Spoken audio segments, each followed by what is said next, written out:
Now, I'm not saying anything, but I agree with the girl I'm riding with. These people may be strangers trying to take our money, and we don't know if they're telling the truth, so I'm not giving them anything.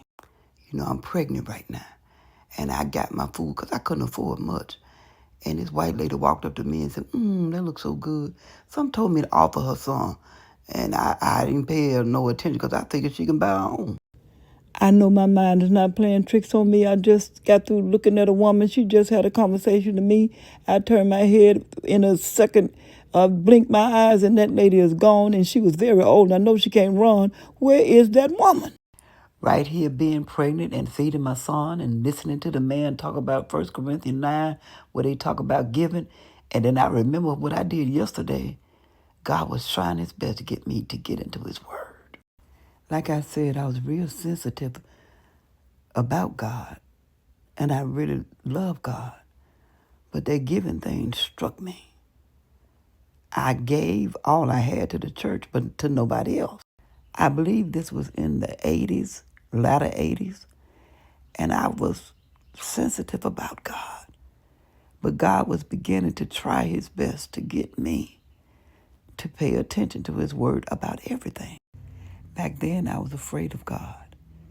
If he said I wasn't giving and I thought that I was guilty of something, it scared me. But now I know how to read and understand. As you can see, I'm a lot older now. All of my children are grown. But let me tell you how God approaches me now whenever there needs to be correction. Back then, I lived by guilt, even if I was wrong. I didn't know how to not feel guilty. But now I go into the Word of God and he wants to correct me. It is as if I am getting a shower and being made clean. God has not given us the spirit to be afraid of him. He wants to teach us, and he will correct us. And we will know exactly what we need to do when we are being corrected. In 2 Chronicles 11, there was a man who was getting ready to do something that God said, no, don't do that. And we can today be the same way. Make a decision. And if God said that's not the right decision, he'll guide you out of it and bring correction. Now let me end with this word right here. I got to go.